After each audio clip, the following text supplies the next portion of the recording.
So now let's talk about Notre Dame, number 9th in the country. Same scenario here. We had two very different games. Saturday, you had a defensive struggle, Georgia and Clemson, number 3 against number 5. Last night, you had number 9, Notre Dame, against unranked Florida State at Doak Campbell Stadium in Tallahassee on a night when they were honoring Bobby Bowden, who passed away this year. So it was a definitely hostile environment for Notre Dame. But I got to give Notre Dame credit, as I've said. They are not afraid to play anybody, anywhere. And that was not an easy game for them to open up with. But you had two different games. Defensive struggle Saturday night, pretty much an offensive battle last night with Notre Dame winning in overtime 41-38. You watched a little bit of that game with me last night. What were your takeaways of that game?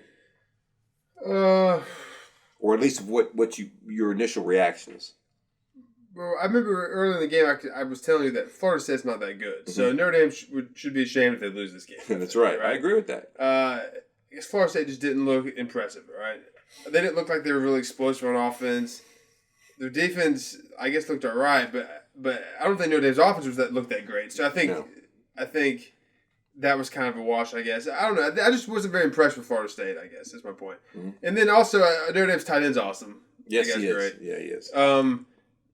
I don't know about Notre Dame's quarterback yet. I know you're not really big on him. You can probably talk about that some. Yeah. I don't really know what to think yet. He didn't look horrible. I just watched the first half, mind you. But, right.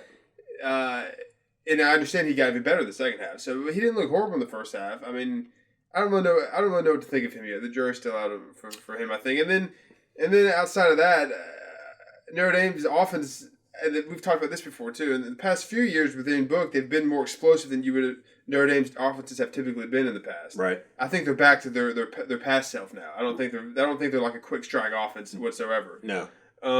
Their defense, though, which you told me going in, I think their front seven's one of the best in the country. Yes. And they did look really good. Mm-hmm. They just you'll probably get into this again, but when you can't keep going like 3 and out on offense, and I mean the defense eventually, no matter how good they are, if you keep putting them in bad situations or you just don't give them a lot of breathers, eventually something's going to break through. They're going to score some points against you. Right. Right. I mean, you're still going to be in a good position if you have a great defense, regardless of how their offense performs. Right. But if the offense can't sustain long drives, it's going to wear on the defense, and you're going to give up some points most likely. Yeah. So at Notre Dame, I mean, it was a big win, obviously. I think they looked all right. Mm-hmm. I don't think there's like, oh, they're going to look good this year. I didn't think like, oh, I haven't. Basically, my opinion of Notre Dame hasn't changed going into the game. I don't really know. I thought at the beginning of the game, they'll probably be okay this year, Notre Dame. They might lose a game or two. I don't really know. Right. Now I feel the same way. Right. No, I agree with that 100%. I think, Notre Dame's quarterback, Jack Cohn, was a graduate transfer from Wisconsin. He played 4 years at Wisconsin, had some eligibility left. The rule that was ineffective, it's been in effect for a few years, transferred to Notre Dame. He did not look very sharp in the first half, with the exception of a couple throws. He underthrew some receivers. He did throw a nice touchdown pass to a receiver in the corner of the end zone who basically wrestled the ball away from the defender. Notre Dame could not run the ball last night. I mean, they had 69 yards rushing and 35 carries, which is pretty bad. I mean, that's roughly 2 yards a carry. Their offensive line is basically new with the exception of one starter. So that'll be a fluid, growing experience to get those guys playing together. So he really had no running game, which put a lot of pressure on him. And in the second half, he did a lot better. I mean, he threw 4 touchdowns for the night. One was a swing pass to Kyron Williams, and he ended up making a couple nice moves to score. And then another deep touchdown pass in the corner of the end zone on 3rd and 1, which I thought was a gutsy call on 3rd and 1 from your opponent's 35-yard line to throw it deep down the corner, but it was a perfect pass. So I think he's okay. I mean, I didn't think a lot of him in the first half, but I think he's going to be okay. But they're going to have to run the football like they did last few years, and if they can't, it's going to be tough because as much as their tight end is awesome and definitely an All-American and probably going to be a first-round draft pick, you can't throw to him all the time. Teams are going to figure that out. And we were sitting there, and like it would be like a 3rd and 5. I remember you asked, "What do you think they're going to do?" I said, "Third of the tight end." You go, "Yep." And sure enough, they're looking at the third of the tight end. Like, exactly. Like they know they're looking for this one. The defense is looking for this. Exactly. Which is even more inexplainable. I think they just blew coverage, but even more inexplainable how I think it was the opening drive maybe. It was. Notre Dame had a 4th down, and the time was wide open somehow. Yeah. And he scored a touchdown. I think they just blew coverage. But. And I think their defense, going to the defensive side of the ball, they played.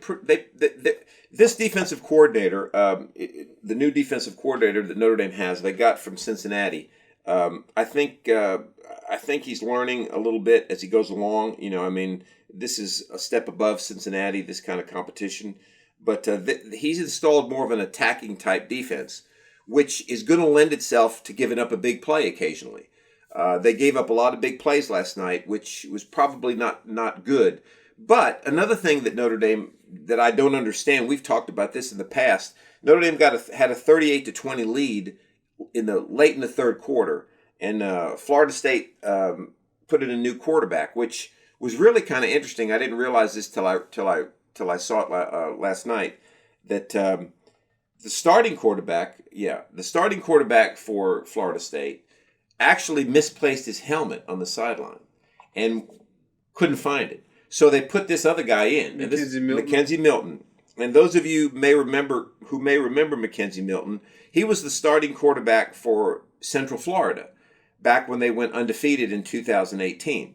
And in 2017 they went undefeated. He was also the starter in 2018. He tore up his knee in November of 2018, a very, very serious knee injury, kind of similar to maybe Alex Smith or some of these other really serious injuries where there was nerve damage and so forth, as well as ligament damage. Yeah, it said that he underwent multiple complex surgeries to save his right leg. Yes. So I guess there was the chance he could have lost his leg. Yes, there was. So he was been out of football basically 2 full seasons. So you got to give that kid a tremendous amount of credit for not only coming back, for having the willpower to want to come back. I mean, it would have been very easy for him to say, hey, look, I've accomplished a lot. I don't know that I can do this. It wasn't like an NFL guy who's making millions of dollars. So, yeah, got to give him credit. So, anyway, the Florida State quarterback misplaces his helmet, so they got to run this guy in there. And then he does so well that they never take him out of the game. Okay, it's kind of like the Wally Pipp thing, with what's his name, Lou Gehrig. But anyway, Notre Dame goes to a prevent defense. And, that is, to me, anytime you go to a prevent defense, which is not what you normally do, you're basically preventing yourself from winning. So they sit back, Notre Dame, and Mackenzie Milton's completing passes down the field, running, and they obviously get close to the goal line and they score. So they make a comeback and they tie the game. So I think Notre Dame, if they're going to be an aggressive defense, you're going to have to stick with that. And it was very advantageous in the first half because I think they sacked the Florida State quarterback like 4 or 5 times. So yeah, they're going to have to figure that out, and not make those kind of tactical errors. But anyway, a good quality opponent. Florida State may not be what they were in the 90s and early 2000s, but they do have a lot of talent. Notre Dame went into a hostile environment and came away with the win. Always better to correct your mistakes from week 1 to week 2 when you're correcting them, having a win in your back pocket as opposed to a loss. So.